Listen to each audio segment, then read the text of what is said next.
That, of course, is Portland's opponent tomorrow night. Joining us right now is Trailblazers backup center Joel Freeland. Joel, thanks for the time. Appreciate it very much. No problem at all. How are you guys doing? We're doing good. How is the hip injury? I didn't even really know about it during the game, and then after I heard about it, so I went back today and watched. It didn't seem like it was bothering you until late in the third, about 3.5 minutes left. I don't know if you got bumped again, but saw you struggling back up the floor, and then you asked out of the game. How did it feel today? Yeah, it was a lot better today. I actually tweaked it in, I think it was the second quarter, and I felt it. And when I went back in the third, when Boris went to the basket, I took one step back, and it kind of just gave out of me. So I had to come out at that point. But it's getting better, you know. It feels a lot better than it did yesterday, and I took the day today, and I'm just hoping tomorrow that it's going to be a lot better, ready for the game. No, that's the big key, Joel. If where you are right now, are you available for the game tomorrow if you had to speculate, or do you think you're going to maybe take a little bit more time and see where you are and not really make a commitment until sometime tomorrow afternoon? I don't want to say anything, but I want to play. You know, I mean, I want to play at any cost. So, you know, hopefully I'm going to be feeling better tomorrow and I'll be able to get out there and play. But obviously the ultimate decision is not down on me. It's down to Chris and everyone with the physiotherapist and everything. So, you know, with the training staff. But I think I'm going to be feeling a lot better tomorrow. So I'm hoping that I'm going to be ready to play. Joel, first year for players can be tough, and I talked to you a lot last year just you know, on the plane as we walked by and keep telling you keep your head up, and you wanted the opportunity. You went out and won it by staying here this summer, not playing with the British national team and working on your game. It had to feel good, and people maybe tried to make a little bit more out of it, saying, okay, Myers loses the spot, but the coaches all along said this was more about you, less about Myers, simply that you had earned the minutes. I know that had to feel good to you to be in the rotation and to be depended on by Coach Stotts to give the kind of minutes you're given now.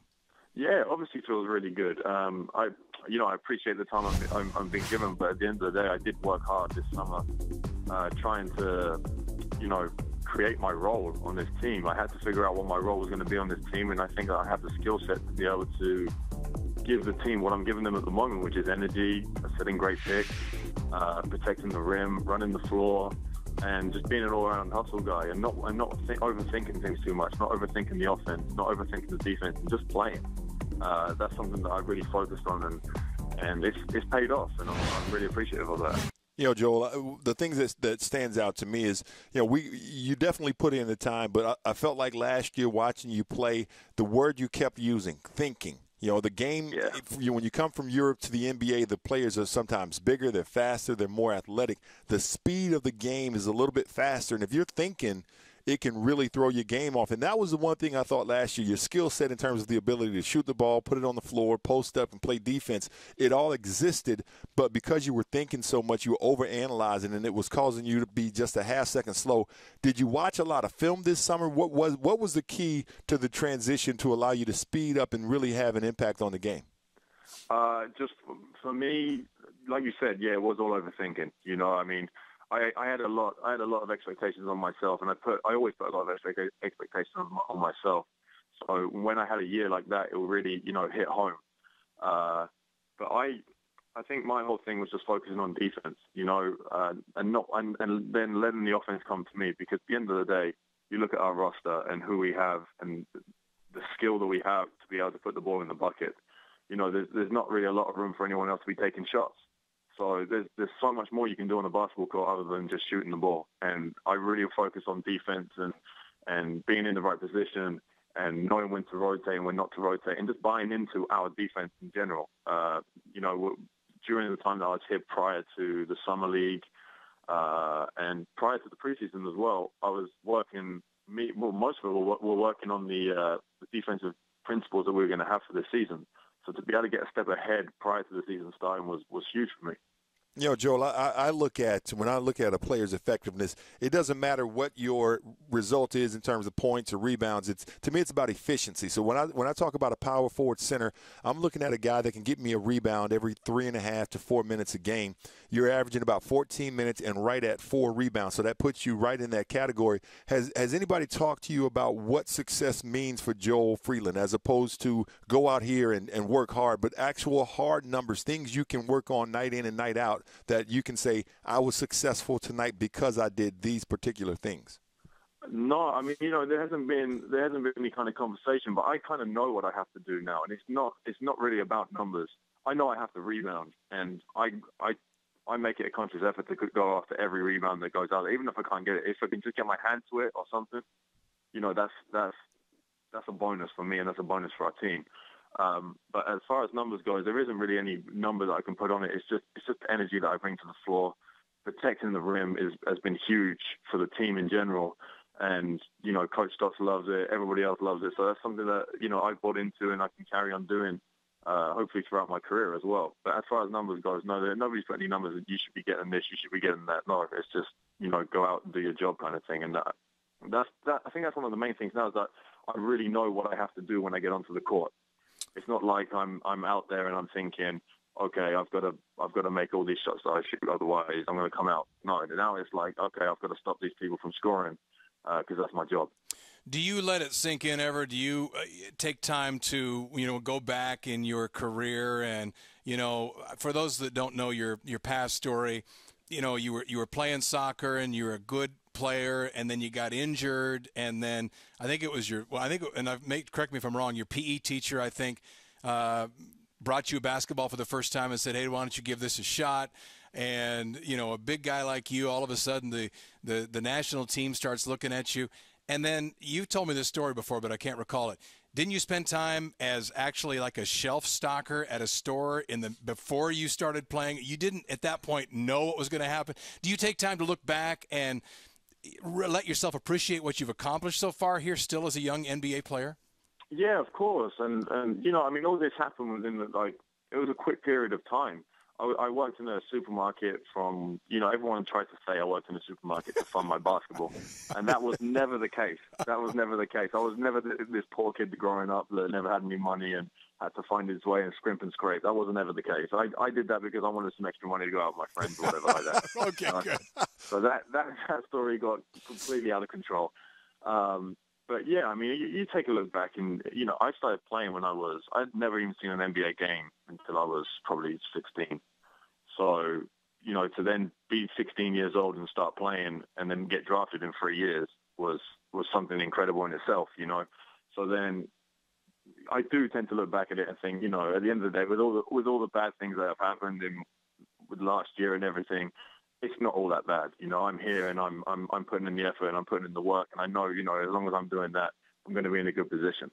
And, you mentioned rebounding and going after loose balls. The one thing you haven't really had a chance to show yet is your outside range. You are a good mid-range shooter. And I know last year when you got your opportunity, it's tough to come in after sitting for 20 minutes and not knowing if you're going to play and then step up and be expected to hit these 15 to 18 footers. You can do that. Are you waiting for the right situation to maybe show that more this year and just do the dirty work until that happens? Because we all know you have that in your game. Well, that's the thing. I never know when my shots are going to come. So that's another tough thing as well. All the plays get drawn up for the other guys, and I'm kind of there just trying to rebound, trying to run, trying to block shots or whatever. So that's another thing I got to get used to too. Suddenly having the ball in my hands and being open and just shooting the shot. But yeah, as you say, it's something I can do. Obviously, I'm a lot more comfortable doing it in practice at the moment because it's more, the game in the NBA is. I'm obviously not used to it still offensively as much as I could be. I've still got steps to take offensively, but I think that's going to happen, and I'm going to evolve in that during the time that I'm getting on the court at the moment. Like last year, I never really had a chance to get out there and really focus on the offensive side of things or defensive side. But now I've got the defensive side kind of down, which I still need to work at.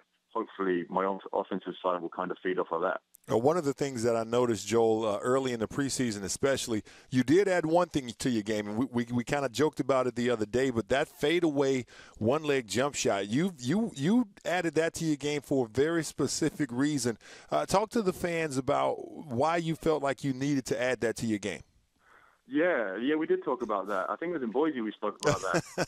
I added that to my game because I had so much trouble with the athleticism of the players and getting blocked inside that I needed to find a way to create space. And I think if I dip my shoulder into someone and take that step, I've already created 6-7 feet of space, you know, and it's tough to defend that shot. You see LaMarcus hitting it all the time, you know. I mean, it's not a mystery that he hits it all the time because he uses his body well and he gets his defender off him and creates that space to be able to shoot a comfortable shot. So, you know, that's something I really needed, and I'm quite comfortable shooting that shot as well. It's just, you know, I need time and I need the touches to be able to do it, but, you know, that will all come. You know, Joe, you just touched on something, and I don't think fans always recognize it, but I had the pleasure of playing with Rasheed Wallace the year he made the All-Star team, and we practiced against each other every single day. And I always felt like coming out of those practices, I was a little bit better than I was when I went in. How is it practicing against a guy like LaMarcus Aldridge every single day? It's amazing. It's amazing. You know, you can't put anything on it because he really is legitimate. You know, I mean, you see it in every game that he plays, but to be able to practice with someone like that, you learn so much.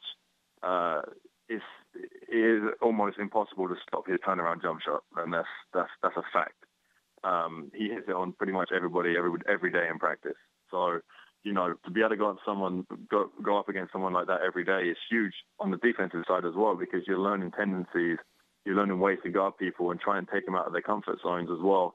And if you can do that to someone like LaMarcus, you're going to have a lot of success in the league doing it to other players as well.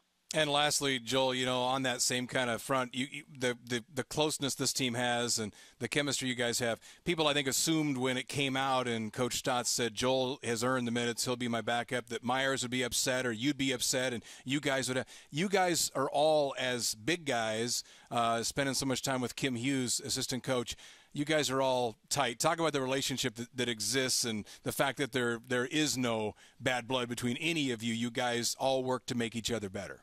Yeah, there's no bad blood between any of us. Me and Myers get on just as well as we did before I got this position on the team. You know, we were always going out eating dinner or whatever, and with Kim as well. You know, I mean, it's like a family, the team that we have. So there's never been any bad blood between us, and there never will be. You know, I mean, we're here to do a job and we're here to make each other better. And Myers is still young. You know, he's 21 years old.